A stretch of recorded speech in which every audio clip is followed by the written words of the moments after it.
Não, tá tudo tranquilo. Então, maravilha. Olá, pessoal, muito boa tarde a todos. É com muita alegria e muito prazer que eu inicio mais uma semana aqui no nosso querido Josué Coimbra Podcast. Hoje eu tenho um especialista em finanças, inclusive ele já está há mais de 20 anos no mercado. Eu vou pedir para que ele se apresente para nós e conte um pouquinho da história dele, da trajetória dele e de como ele chegou até aqui. Paulo. Olá, Josué, boa tarde. É um prazer estar aqui, obrigado pelo convite. Eu comecei a minha trajetória, eu me formei em contabilidade há muitos anos atrás, nunca exerci. Com o diploma de contabilidade, eu consegui passar num concurso da Caixa Econômica. Na Caixa Econômica, eu fiquei 7 anos, consegui trabalhar no Centro de Processamento de Dados da Caixa. Depois detestei aquele trabalho ali, fui fazer engenharia, trabalhei um bom tempo como engenheiro, passei minhas dificuldades financeiras, saí delas e acabei ajudando muitas pessoas, inclusive funcionários da empresa que eu trabalhava. Eu liderava mais de 250 operários.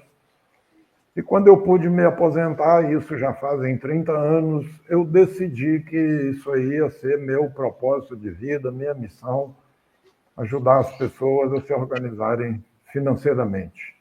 Hoje, quer dizer, começo foi consultor financeiro, depois teve aquela fase no Brasil de coach financeiro, depois eu me tornei um mentor financeiro, fazendo cursos no Brasil e fora do Brasil.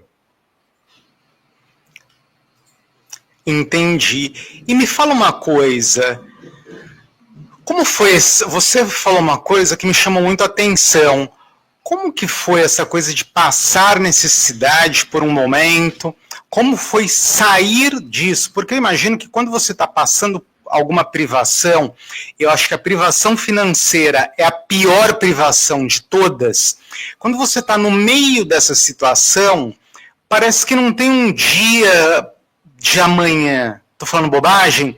Você fica dentro e é uma espiral negativa que é difícil cortar essa espiral. Como que eu faço para sair disso?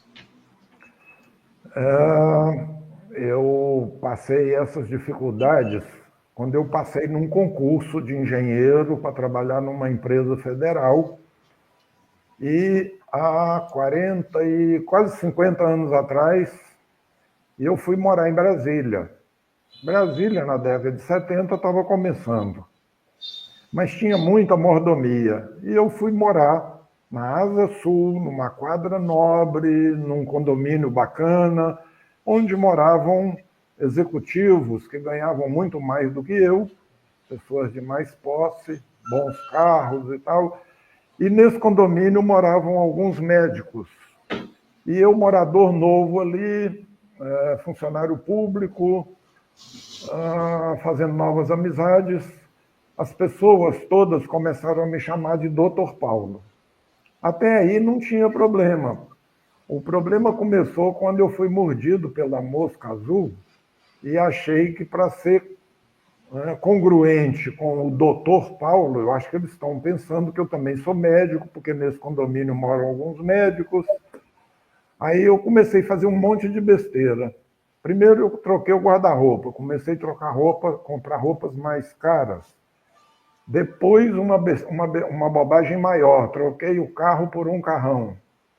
Depois fiquei amigo de alguns médicos e um médico que frequentava o Country Club de Brasília, é o clube mais caro, mais elitizado, onde a fina flor da sociedade brasiliense frequenta.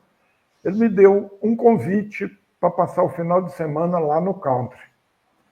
Rapaz, ali eu estava no topo do mundo, ali eu estava me achando. O que eu fiz na segunda-feira? Eu fui no banco, peguei um empréstimo para comprar a cota do clube, era caro. E a partir dali, passei um mês assim maravilhoso. Boas roupas, um carrão, frequentando o country, todo final de semana. Eu só esqueci de um pequeno detalhe. 30 dias depois eu tinha que pagar a prestação do empréstimo no banco. A gente, quando é novo, faz muita bobagem assim. Tinha que pagar a prestação do carro, tinha que pagar os cartões de crédito que eu gastei lá e também tinha que pagar a mensalidade do clube, que é um dos mais caros de lá. Ou seja, foi a falência mais rápida. Para quem tem acesso ao Guinness Book, o livro dos recordes, eu acho que se entrar lá e procurar qual foi a falência mais rápida do mundo, foi a minha. E Entendi. perceba que há 40, 50 anos atrás não tinha livro Pai Rico, Pai Pobre, Segredamente Milionário, não tinha consultor, não se falava nisso. Então, meu consultor era Deus, eu comecei a orar para sair daquilo e tal, e foi vindo algumas ideias, e eu prometi a Deus que se eu saísse daquela confusão, porque isso é o que você falou, quando a gente está numa espiral de dívidas financeiras, numa confusão dessa, a mente fica toda engrosopada. Eu nem sei se existe essa palavra, mas isso define bem como estava a minha mente naquela época. E aí, a gente, quando está com a mente assim, com muito problema, o problema está muito grande, parece que a gente quer encontrar uma outra pessoa com um problema maior do que o nosso para nos aliviar. A minha vida está uma droga, mas a do fulano, coitado. Então, o que eu fiz num domingo lá? Acordei cedo, porque dívida dá insônia também, né? Depressão, desânimo, dá tudo de ruim. E aí, falei, vou visitar uma pessoa pobre num hospital público que está lá há muito tempo e essa pessoa está mal e ele vai me contar uma história pavorosa e eu vou sair de lá aliviado. Aí consegui que autorizassem que eu visitasse o seu João na enfermaria, cheia de leitos lá e tal, e me contaram a história do seu João. E eu entrei na enfermaria procurando o seu João, achei a cama dele, domingo de manhã. Eu cheguei em frente ao leito lá do seu João, ele, coitado, todo mal lá, o cara estava mal.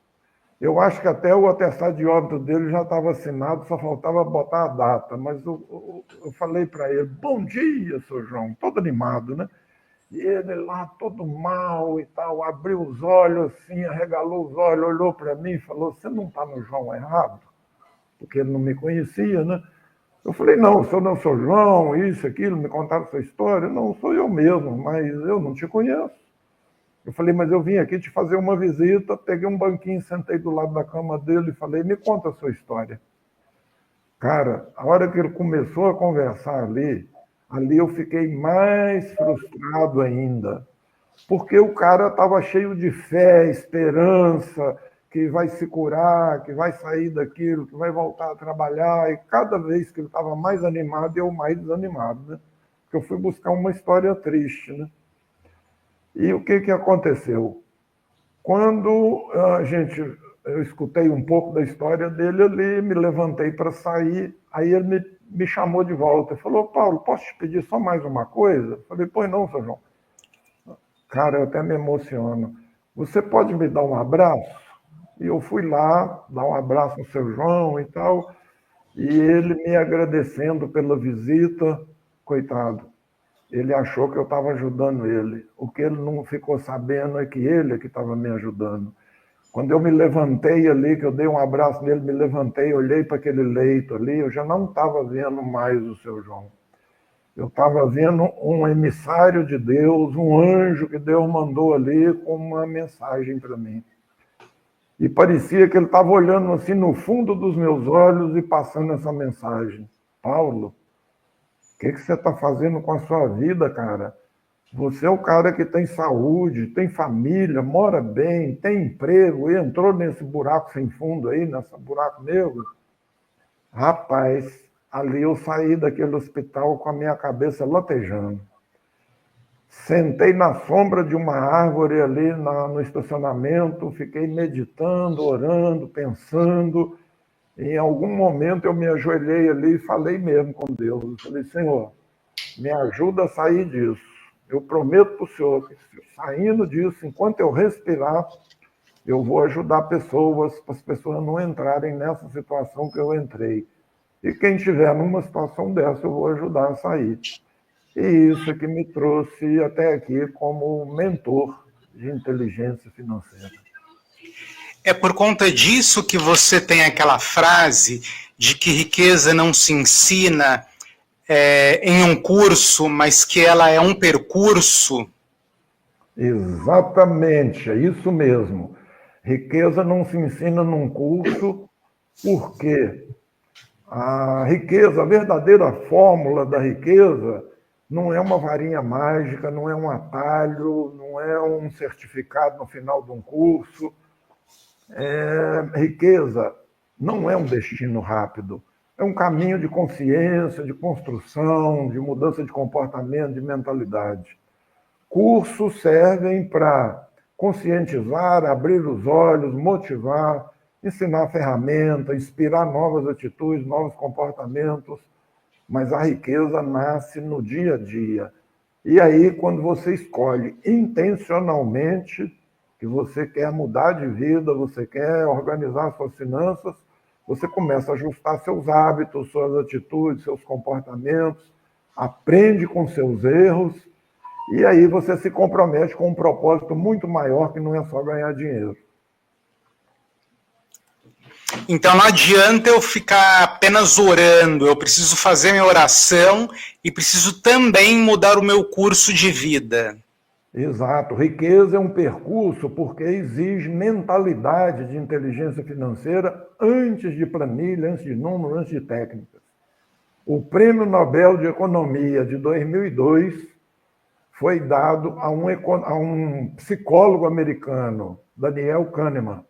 E eu estranhei aquilo, porque um Prêmio Nobel de Economia e de Finanças dado a um psicólogo, eu fui pesquisar. Ele falou que ele recebia muito cliente, muito paciente com dificuldades financeiras, e aí ele resolveu criar uma matéria nova, economia comportamental.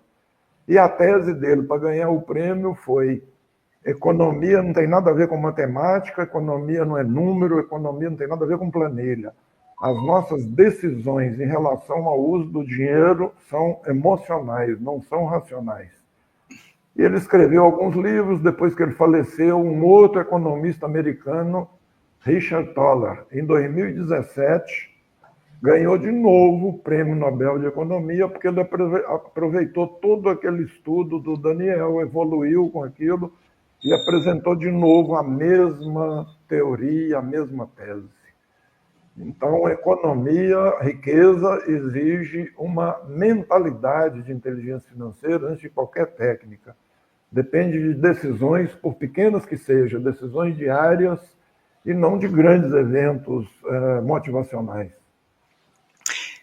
Tá, então, de acordo com isso que você está falando, você explica o porquê que algumas pessoas ganham muito dinheiro e outras não conseguem sair dessa espiral de falência, enfim, Isso. dessa espiral negativa.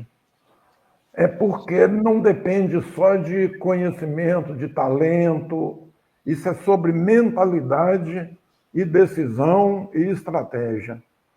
Tem gente extremamente inteligente, esforçado, com muito potencial, mas que ainda vive preso em crenças limitantes sobre dinheiro, como: dinheiro é sujo, se eu ganhar muito dinheiro vou perder a minha família, não vou para o céu. Tudo aquilo que a gente viu e ouviu no ambiente que nós fomos criados lá na infância está gravado no nosso inconsciente.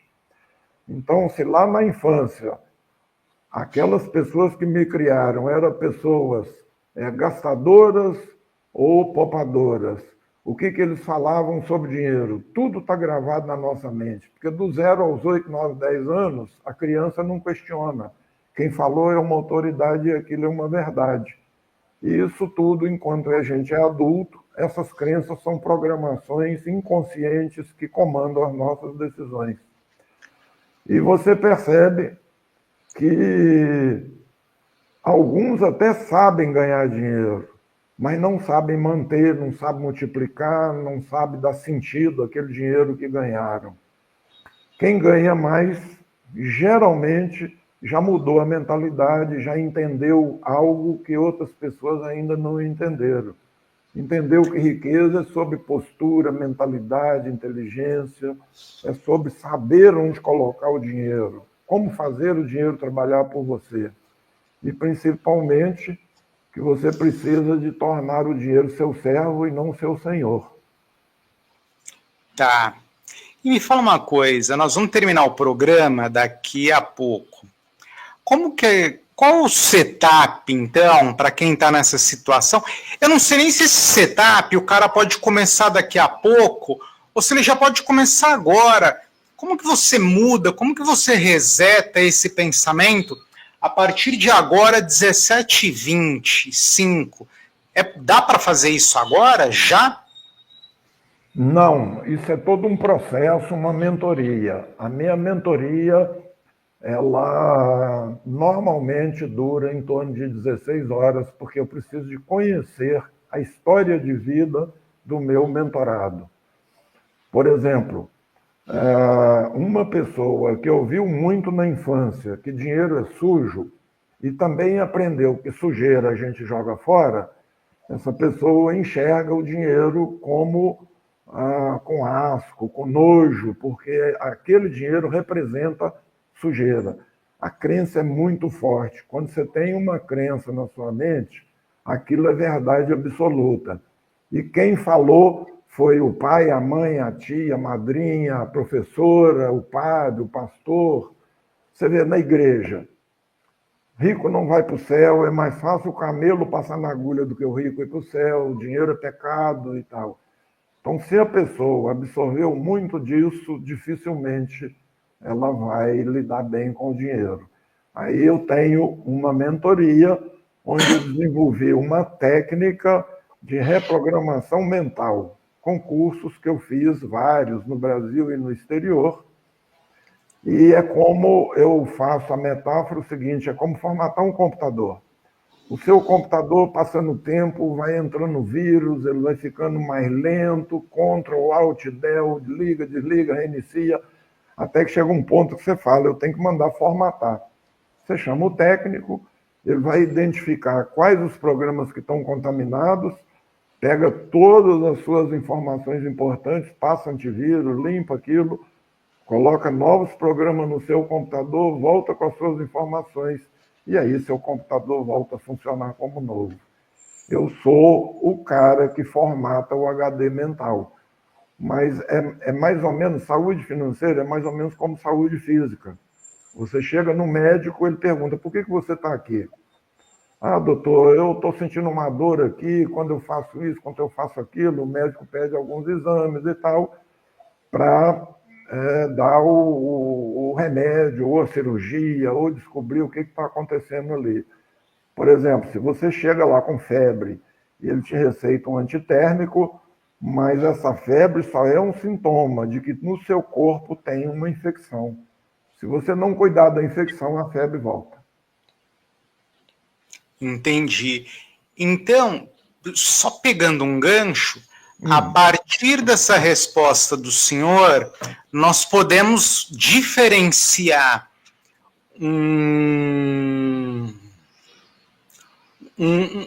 como que eu posso falar? Um educador sério de apenas um vendedor de curso. Porque tem muita gente que você vai conversar por aí, o cara chega, olha, 5 passos para mudar a sua mentalidade financeira, 3 passos para sair da desilusão. Então, o caminho que a gente consegue fazer uma diferenciação seria esse, um profissional sério, que senta contigo, escuta. Sim. Como que o senhor... Qual o toque que o senhor pode dar para a gente sobre isso? Porque hoje o que mais tem nas redes é educador financeiro da moda. O cara manda você fazer uma coisa, mas não faz aquilo que ele fala para você fazer. Exato. Ou então você tem uma coisa que eu acho muito... assim, quando você começa a acompanhar alguém, você pesquisa sobre a vida da pessoa. Isso. E aí você vê muito apresentador por aí que o cara fala 1 milhão de coisas, mas você vai ver a empresa do cara faliu. O outro dá aula de economia, mas a empresa dele está falindo. É difícil isso, né? Nossa, e eu já atendi aqui como mentorado meu, economista, auditor fiscal da Receita. Já atendi professor com mestrado e doutorado da universidade. Então, é para você diferenciar uma pessoa séria de um aventureiro, é isso que você falou. Como é que é a história de vida dessa pessoa? Que resultados ele tem? Como que ele vive? Né? O que que ele fala? Faz sentido? Por exemplo, eu conheço, tenho amigos, consultores, inclusive consultores dessa grande empresa que ajuda pessoas aí e tal, mas eles começam pelas planilhas, pelos números, pelas contas, e não sabe como que a mente da pessoa está programada. Então você vê que a pessoa começa ali a fazer uma planilha, mas no mês seguinte ele acha aquilo chato, já não dá, para. Se não mudar primeiro a mentalidade, não vai saber mexer com os números, não vai ter. Eu já recebi aqui médicos, muitos, vários, e a primeira fala deles: olha, eu sou bom no que eu faço, mas de finanças é lá com a minha secretária, com minha mulher, com alguém mexendo com aquilo. Só que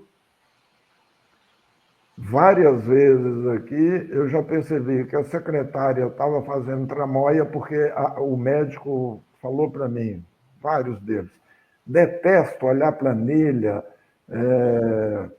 extrato de banco, extrato de cartão de crédito, eu só sei que está pago e pronto. Quando a gente termina a mentoria, que mudou a mentalidade, e eu peço a ele para pedir à secretária para imprimir os 3 últimos extratos do cartão, os 3 últimos extratos bancários, os 3 últimos extratos do plano de saúde que ele atende, você vai vendo ali o tanto de furo que tem ali. Isso me lembrou uma coisa, tem um ditado que fala assim: você não gosta de política, mas é governado por quem gosta. Eu acho que o mesmo vale na área financeira.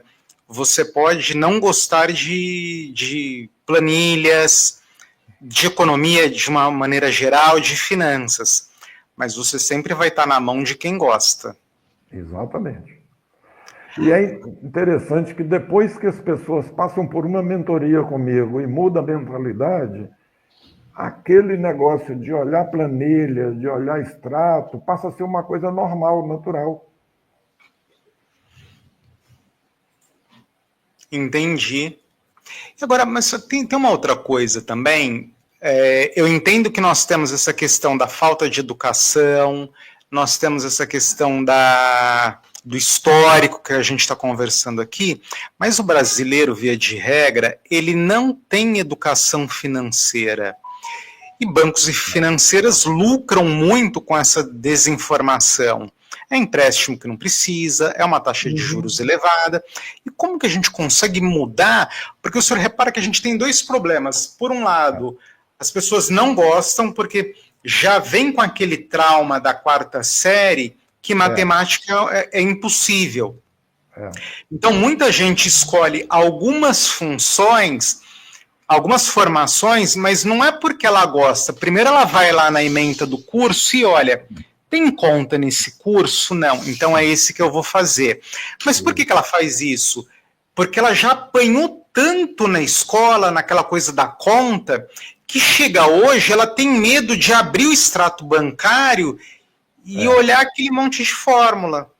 Exato. Os bancos e financeiras lucram muito com a desinformação da população, né? Como é que você pode mudar isso? Com educação, conhecimento, mudança de mentalidade. Os bancos sabem que quanto menos você entende, mais lucro eles têm. Taxas escondidas, empréstimo com juros abusivos, produtos premium, que só favorece o banco, aqueles cartões com 1000 promessas, mas que te prendem a ciclos de endividamento. Então, tudo isso é sustentado por um sistema que não ensina, ele procura confundir a pessoa. porque gente confusa não questiona. E quem não questiona, consome sem consciência. Mas quando você entende o jogo do dinheiro e entende como você funciona em relação ao dinheiro, você aí vira um estrategista, para de ser usado como massa de manobra aí dessas instituições. E como que a gente pode mudar essa realidade? Com clareza, aprendizado, ler contratos, identificar as armadilhas, fazer perguntas certas, mentalidade de inteligência financeira, saindo daquele modo de sobrevivência para um modelo de construção de patrimônio, né? Estando e frequentando ambientes, estando com pessoas que estão na mesma jornada de evolução, trocando experiência, quebrando tabus, conversando sobre o dinheiro. Inclusive, eu já escrevi alguns livros. O primeiro foi com a história de um banco aqui que a gente conseguiu ajudar a salvar, né? E o livro mais recente meu é o Dinheirofobia. Aqui eu resumi tudo. Fobia é medo. Medo de ganhar dinheiro, medo de perder dinheiro, medo de conversar sobre o dinheiro, medo de não ter dinheiro no futuro. Esses medos é que atrapalham a gente de tomar decisões certas. Entendi. O senhor mencionou que ajudou a salvar um banco da crise. Como foi os bastidores dessa história? Como que isso aconteceu?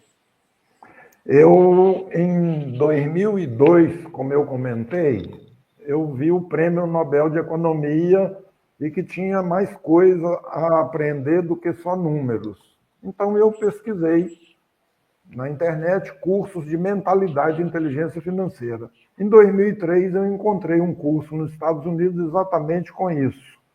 Eu fiz curso até com o T. Harv Eker, aquele cara que escreveu o livro Segredo da Mente Milionária. E quando eu voltei de lá, 2004, que eu cheguei aqui no Espírito Santo, onde eu moro, eu não sei, você se lembra, em 2003, 2004, fecharam as portas, foram liquidados, foram encampados, todos os bancos estaduais quebraram. O Banco do Estado do Espírito Santo estava na dificuldade, 2004. E o governador falou que ia fechar o banco, ia acabar com o banco. Os funcionários em greve, medo de perder o emprego e tal, eu tinha alguns amigos lá. Eu fiz uma pesquisa entre eles e eu percebi que mais da metade dos funcionários, gerentes, caixa, funcionários do banco estavam super endividados. Então, uma pessoa, empregado de um banco estadual, que não sabe o que é lucro na vida pessoal dele, eu percebi que ele não ia se importar com o lucro de um banco estadual que estava em dificuldade. E aí eu fiz um projeto, fui conversar com a gerente, a diretora de recursos humanos. Ela disse que não entendeu muito o que eu ia fazer, não, mas que eles já tinham feito de tudo, eles iam ficar desempregados mesmo. E eu cheguei assim com muita certeza de que eu tinha solução para o banco. Ela me levou para conversar com o presidente do banco. E o presidente da época, entramos no gabinete dele, ela já tinha falado para ele de mim e tal. Ó, presidente, esse é o consultor que eu falei para o senhor do projeto aí e tal. Ele levantou, veio me cumprimentar. E a primeira pergunta dele foi: o senhor é economista formado onde? Ali eu entendi que na mente dele, para dar jeito no banco, primeiro, o cara tinha que ser economista e segundo, tinha que ser formado em Harvard, porque os economistas que eles contrataram não deram jeito. Aí eu respirei fundo e falei para ele: presidente, posso ser sincero? O problema do senhor aqui não é econômico-financeiro. O problema do senhor são hábitos, atitudes, comportamentos, crenças, jeito de lidar com o dinheiro dos seus funcionários, que estão todos endividados. E o funcionário endividado, ele está desmotivado, dá tudo errado. Se não cuidar deles, não vai dar certo. Eu fiz essa pesquisa, está aqui, aí ele me chamou para sentar, eu expliquei todo o projeto, ele entendeu, mandou chamar o diretor financeiro, mandou me contratar. Eu passei 9 meses no banco, trabalhando mentalidade dos funcionários. A cultura do banco, quando eu fiz a primeira pesquisa, era uma cultura de prejuízo, endividamento, baixo astral, depressão, desânimo, desmotivação. 9 meses depois, a gente mudou a cultura. A nova pesquisa deu um banco, uma mentalidade de abundância, de prosperidade, de lucro. Eles já conversavam disso com facilidade, porque eu mudei a vida de cada empregado daquele.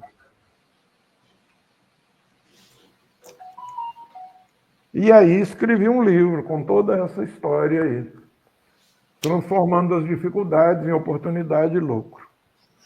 Entendi.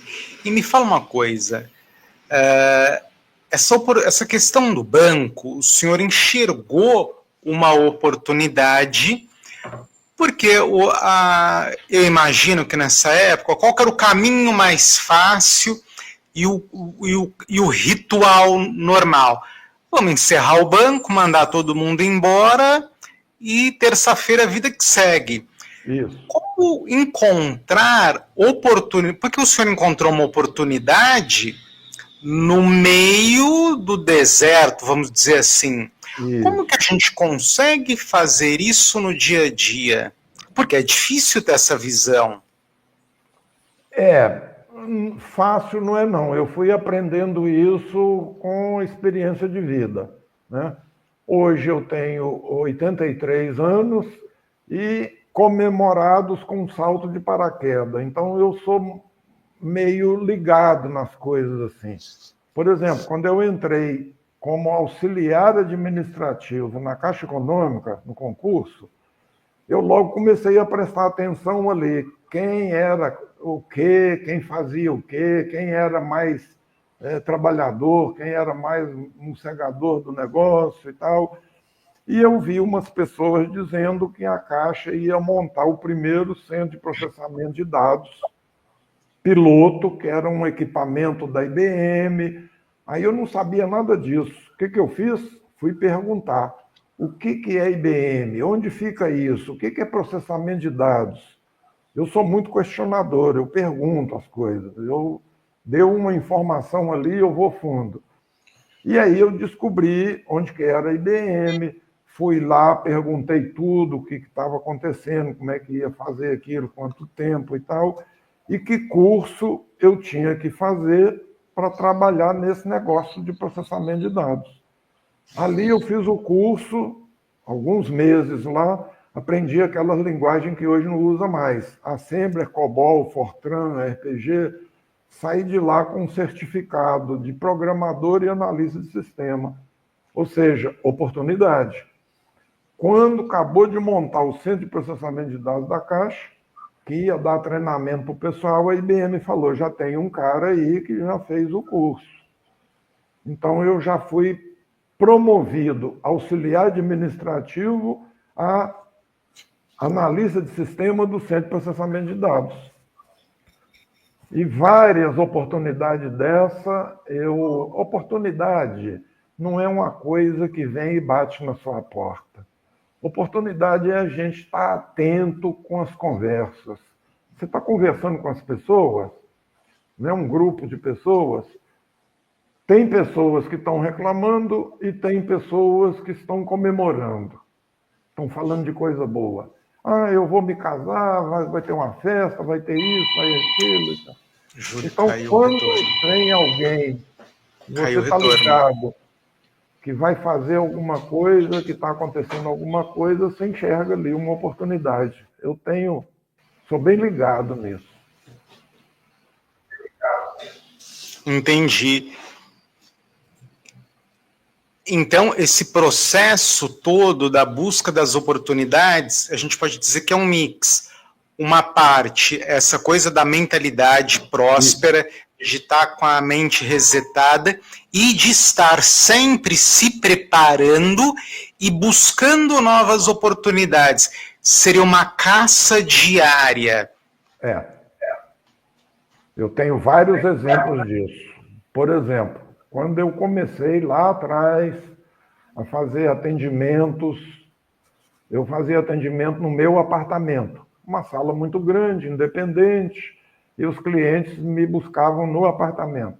Depois isso começou a incomodar a família, e eu faço parte aqui de um grupo de pessoas, profissionais liberais, empresários. Eu procuro gente que está na mesma vibe que eu.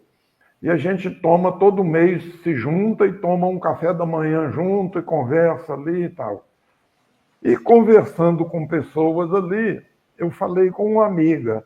Eu falei, eu faço atendimento lá no meu apartamento e agora eu estou procurando uma sala para mim começar a montar um escritório para mim.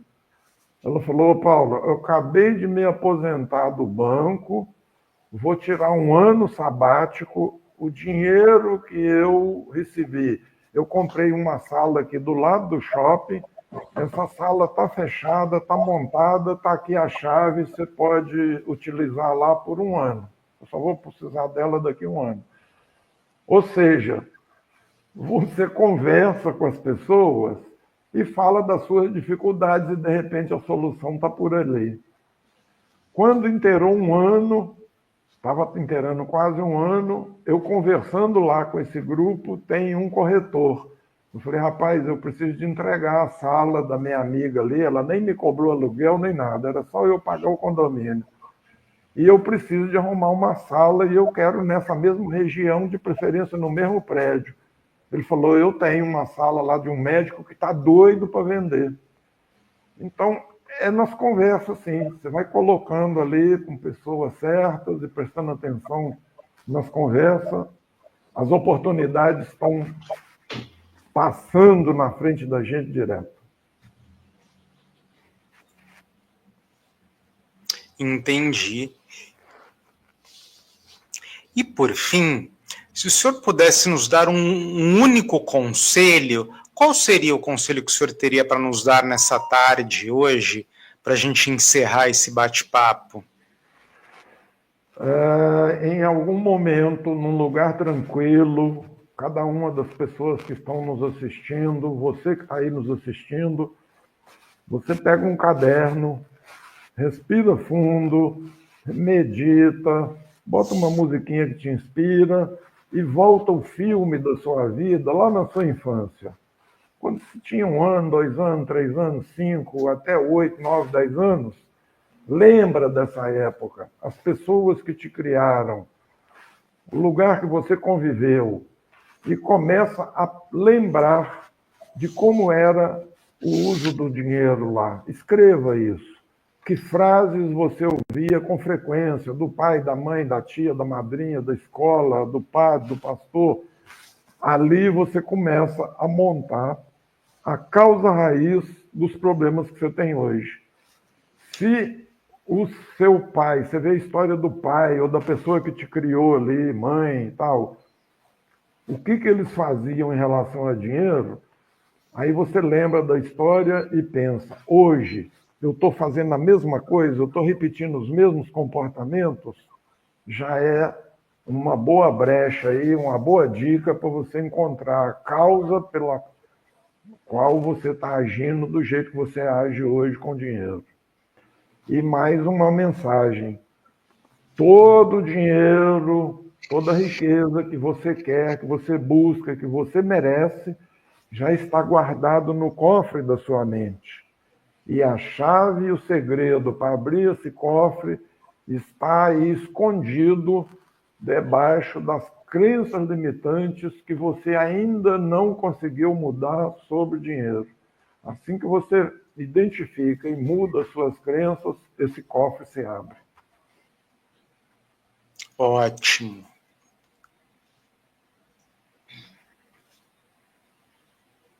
E, por fim, o senhor tem algum contato para deixar para o pessoal que, de repente, queira adquirir o livro do senhor, fazer uma mentoria, algum site, algum lugar para encontrá-lo?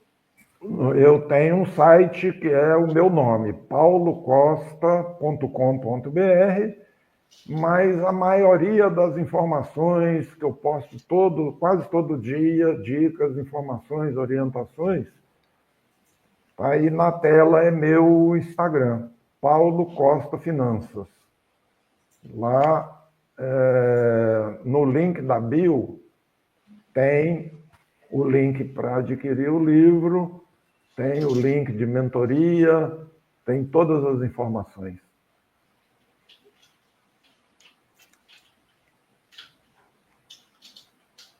Maravilha. Então é isso. Eu quero mais uma vez agradecer ao senhor que cedeu esse tempo do seu dia para estar aqui conversando conosco. Foi muito bom, aprendi muito com o senhor. Quero agradecer ao público também que esteve conosco. Eu é que agradeço o convite, foi um prazer estar aqui. Esse é meu propósito, minha missão de vida. E quando tiver outras oportunidades, conte comigo. Tá, joia. Muito obrigado mais uma vez. Tchau, tchau.